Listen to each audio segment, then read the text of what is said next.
Hello আসসালামু আলাইকুম, কেমন আছেন সবাই? শুরু করতে যাচ্ছি পিএইচপি বেসিক টু অ্যাডভান্স কোর্সের পার্ট 2। এই ভিডিওতে আপনারা শিখতে পারবেন PHP syntax, variable, echo or print এবং কমেন্ট সম্পর্কে। প্রথমে আমাদের জ্যাম সার্ভারটা রান করি। জ্যাম সার্ভারের অ্যাপাচি এবং মাইএসকিউএল স্টার্ট করতে হবে। অ্যাপাচি এবং মাইএসকিউএল স্টার্ট হলে জ্যাম ফোল্ডারটি ওপেন করবেন। জ্যাম ফোল্ডারের ভিতরে htdocs নামের একটি ফোল্ডার পাবেন। এই htdocs ফোল্ডারে আমাদের সার্ভারের সমস্ত প্রকার ওয়েবসাইটের ডাটাগুলো থাকবে, ফাইলগুলো থাকবে। আমরা এখন আলোচনা করব পিএইচপি সিনট্যাক্স সম্পর্কে। এখানে একটি ডিরেক্টরি ক্রিয়েট করি। সাপোজ পিএইচপি নামের একটি ডিরেক্টরি ক্রিয়েট করলাম।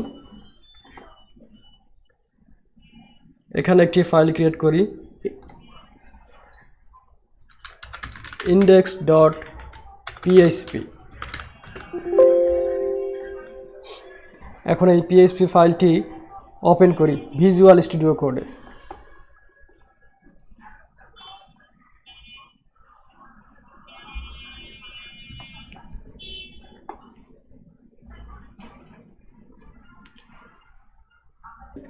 এখন আমরা পিএইচপি সিনট্যাক্স সম্পর্কে আলোচনা করব। পিএইচপি সিনট্যাক্স কিভাবে লিখতে হয়, পিএইচপি স্ক্রিপ্ট কিভাবে লিখতে হয়। পিএইচপি স্টার্ট ট্যাগটি হচ্ছে >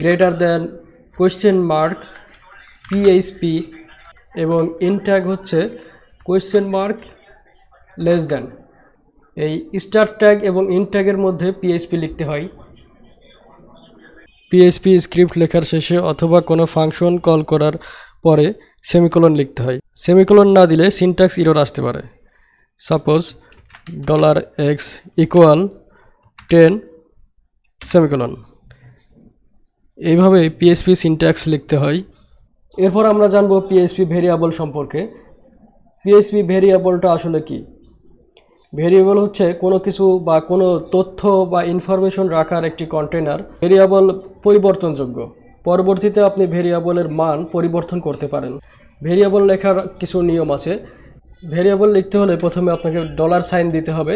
এরপরে আপনি আলফা নিউমেরিক ক্যারেক্টার এবং আন্ডারস্কোর দিয়ে ভেরিয়েবল লিখতে পারবেন। ভেরিয়েবলের শুরুতেই কোনো নাম্বার দিয়ে ভেরিয়েবল লেখা যায় না। সাপোজ ভেরিয়েবল $x = হাই, কিন্তু আপনি এভাবে লিখতে পারবেন না। ভেরিয়েবল লিখতে হলে আপনাকে আলফা নিউমেরিক অথবা আন্ডারস্কোর দিয়ে লিখতে হবে। আপনি ভেরিয়েবলের শুরুতেই নাম্বার দিয়ে ভেরিয়েবল লিখতে পারবেন না। এরপর আমরা শিখব ইকো এবং প্রিন্ট সম্পর্কে। এখন আমরা এই পিএইচপি ফাইলটি সার্ভারে রান করব এবং ব্রাউজারে তার আউটপুট দেখব। ব্রাউজারের সার্চ বারে লিখবেন localhost/ আপনার ফাইলটি যে ডিরেক্টরিতে আছে সেই ডিরেক্টরির নেম, দেন এন্টার প্রেস করুন। এখানে দেখতে পাচ্ছেন parse error, syntax error, unexpected 9। আমি যেটা একটু আগে বলেছিলাম যে কোনো ভেরিয়েবল নাম্বার দিয়ে লেখা যায় না। ভেরিয়েবল অবশ্যই আলফা নিউমেরিক হতে হবে এবং প্রথমেই নাম্বার দিয়ে লেখা যাবে না। এখন আমরা এই ভেরিয়েবলটি ডিলিট করে দিই। ওকে, আমরা এখন শিখব ইকো সম্পর্কে। ইকো কি এবং কিভাবে কাজ করে। ইকো হচ্ছে পিএইচপির একটি বিল্ট ইন ফাংশন, যেটার মাধ্যমে কোনো ডাটা ব্রাউজারে প্রদর্শন করা হয়। আমরা যদি এখন এই $x ভেরিয়েবলটি ব্রাউজারে প্রদর্শন করতে চাই তাহলে এটা ইকো করতে পারি, ইকো $x। এখন ব্রাউজারটি রিলোড দেই। ওয়াও, আপনারা দেখতে পাচ্ছেন এখানে হাই লেখাটি প্রিন্ট হয়েছে। জাস্ট এখানে ভেরিয়েবলের আগে ইকো লেখার কারণে এই ভেরিয়েবলটি ব্রাউজারে আউটপুট দিচ্ছে। একটু আগে আমি বললাম যে ভেরিয়েবলের মান পরিবর্তনযোগ্য, আসলেই কি তাই? চলুন দেখা যাক। এখানে আপনি দেখতে পাচ্ছেন $x = হাই লিখেছি। এখন যদি আমি $x = হ্যালো লিখি তাহলে কি হবে? চলুন ব্রাউজারটি রিলোড করি।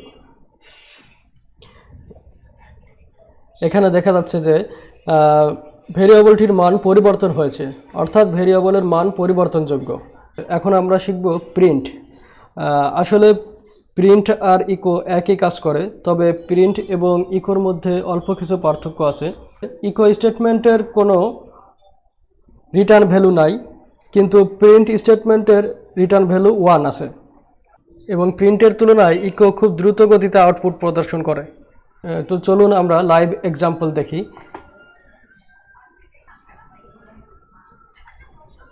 এখান থেকে ইকো রিপ্লেস করে প্রিন্ট লিখি। এখন আমরা ব্রাউজারটি রিলোড করে দেখি কি হয়। আপনারা দেখতে পাচ্ছেন এখানে কোনো পরিবর্তন নাই। ভেরিয়েবলটি ইকো করে যে অবস্থায় ছিল ব্রাউজারে, প্রিন্ট করার পরও সেই একই অবস্থায় আছে। আরেকটি বিষয় হচ্ছে, প্রিন্ট আপনি দুইভাবে লিখতে পারেন। একটি হচ্ছে ভেরিয়েবলের আগে বা ফাংশনের আগে সরাসরি প্রিন্ট লিখতে পারেন, অথবা আপনি লিখতে পারেন প্রিন্ট প্যারেন্থেসিস। এই প্যারেন্থেসিসের ভিতরে আপনি আপনার ডাটা পাস করতে পারেন, ভেরিয়েবল পাস করতে পারেন $x। ব্রাউজারটি রিলোড করি, কোনো পরিবর্তন নাই। তো বুঝতেই পারলেন ইকো এবং প্রিন্টের কাজ সেম। তো চলুন আমরা এই ভেরিয়েবল এবং ইকো ব্যবহার করে একটি ম্যাথ করি। Suppose $x = 10 and $y = 5, then $z = $x plus $y। ওকে, এখন ব্রাউজারটি রিলোড করি।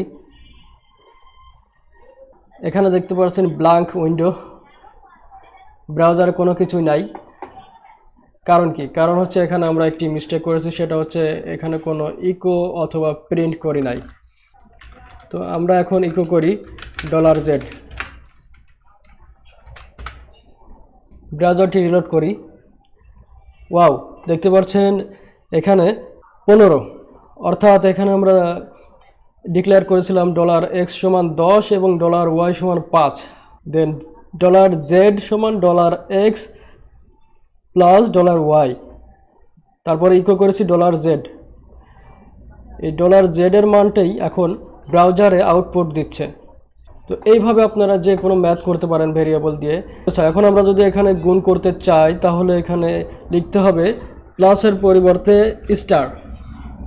তো এখন আমরা $x * $y এর মানটি দেখি।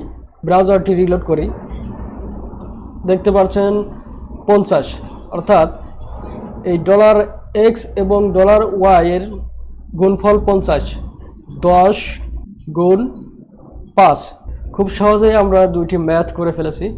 এখন আমরা শিখব কিভাবে দুইটি ভেরিয়েবল পাশাপাশি লেখা যায়, অর্থাৎ আমরা এখন দুইটা টেক্সট পাশাপাশি লিখব ভেরিয়েবলের মাধ্যমে। তো প্রথম টেক্সটটির ভেরিয়েবল $text = hi আর $text2 = how are you। এই দুইটা ভেরিয়েবল একসাথে করার জন্য আপনি নতুন কোনো ভেরিয়েবল লিখতে পারেন, অথবা প্রথম ভেরিয়েবলটি এখানে লিখতে পারেন $text = $text। এবার সংযুক্ত করার জন্য বা একত্রীকরণ করার জন্য আপনাকে লিখতে হবে ডট, তারপরে অন্য ভেরিয়েবলটি লিখবেন, আবার সেমিকোলন। এখন আমি এই টেক্সট ভেরিয়েবলটি ইকো করব, ইকো $text। ব্রাউজারটি রিলোড করে দেখি। এখানে আপনি দেখতে পাচ্ছেন হাই, হাউ আর ইউ একসাথে হয়ে গেছে। দুইটা ভেরিয়েবলের মান একসাথে দেখতে পাচ্ছেন। এখানে একত্রীকরণ করার জন্য ডট ব্যবহার করা হয়েছে। এখন আপনি যদি এই দুইটা ভ্যালুর মাঝে, এই দুইটা টেক্সটের মাঝে একটু স্পেস দিতে চান, স্পেস দেওয়ার জন্য আপনাকে এখানে লিখতে হবে single quote or double quote, then dot. এই কোটেশনের মাঝে একটি স্পেস দিবেন। দেন ব্রাউজারটি রিলোড করলে আপনি দেখতে পাচ্ছেন এখানে একটি স্পেস রয়েছে। তো স্পেস দেওয়ার জন্য আপনি দুইটা ডটের মাঝে কোটেশন মার্ক, দেন কোটেশনের মাঝে একটি স্পেস দিবেন। তো আমরা শিখে ফেললাম PHP সিনট্যাক্স, ভেরিয়েবল, ইকো এবং প্রিন্ট। এখন আমরা শিখব PHP কমেন্ট। কমেন্ট কি? কমেন্ট হচ্ছে PHP স্ক্রিপ্টের মাঝে কোনো কিছু লিখে রাখা যা ব্রাউজারে প্রদর্শন করবে না বা ব্রাউজারে রান করবে না। আপনার যদি কোনো কিছু লিখে রাখা হয়, কোনো কোড সম্পর্কে লিখে রাখার প্রয়োজন হয়, তবে আপনি কমেন্টের মাধ্যমে লিখে রাখতে পারেন। সাপোজ টেক্সটের উপরে আমি কমেন্ট লিখব, দিস ইজ টেক্সট ভেরিয়েবল। এই স্ক্রিপ্টের মাঝে থাকবে, কিন্তু ব্রাউজারে কোনো আউটপুট প্রদর্শন করবে না। আপনি চাইলে কোনো PHP কোড বা ফাংশন কমেন্ট করে রাখতে পারেন, সেগুলো তো ব্রাউজারে প্রদর্শন করবে না বা আউটপুট দিবে না। সাপোজ আমি যদি এখানে এই আমার পুরো কোডগুলো, সাপোজ আমি যদি আমার এই সব কোডগুলো কমেন্ট করি, তাহলে এগুলো কিন্তু ব্রাউজার প্রদর্শন করবে না। ইকো $টেক্সট লাইনটি যদি কমেন্ট করি, তাহলে কি হবে? কমেন্ট। এখন ব্রাউজারটি রিলোড করে দেখি, আপনি দেখতে পাচ্ছেন ব্রাউজারে আর কোনো কিছুই নাই, অর্থাৎ এই ইকো $টেক্সট আর কাজ করছে না কমেন্ট করার মাধ্যমে। তো এটা হচ্ছে সিঙ্গেল লাইন কমেন্ট। আপনি যদি মাল্টি লাইন কমেন্ট করতে চান, সেক্ষেত্রে কীভাবে কমেন্ট করবেন? সাপোজ আপনি চান যে এই 3 লাইন কমেন্ট করতে, তো এই 3 লাইন একসাথে কমেন্ট করতে হলে আপনাকে লিখতে হবে /, দেন স্টার, তারপরে আপনার যেই পর্যন্ত কমেন্ট করতে চান সেখানে আপনি লিখবেন স্টার /। তো এই পর্যন্ত কমেন্ট হয়ে গেছে। এখন আপনি যদি চান এই শুরু থেকে শেষ পর্যন্ত একসাথে কমেন্ট করবেন, তাহলে কি করবেন? আমরা কোডগুলো আগের অবস্থায় ফিরিয়ে আনি। এখন আমরা এই সম্পূর্ণ কোড একসাথে কমেন্ট করব। কমেন্ট করার জন্য /, দেন আপনি দেখতে পাচ্ছেন এই স্ক্রিপ্টের এইখান থেকে শেষ পর্যন্ত কমেন্ট হয়ে গিয়েছে। যতক্ষণ না কমেন্টের এন্ড ট্যাগ লিখবেন, ততক্ষণ আপনার ফাইলের শেষ পর্যন্ত কমেন্ট হবে। আপনি যদি লিখেন এইখানে এন্ড ট্যাগ লিখেন কমেন্টের, তাহলে দেখতে পাচ্ছেন এইখান থেকে এই পর্যন্ত কমেন্ট হয়েছে, তারপরে আর কমেন্ট হয় নাই। আপনি যদি ভিজুয়াল স্টুডিও কোড এডিটর ব্যবহার করেন, তাহলে খুব সহজেই আপনি কিবোর্ডের মাধ্যমে কমেন্ট করতে পারবেন। আমি এখন এই লাইনটি কিবোর্ডের মাধ্যমে কমেন্ট করব।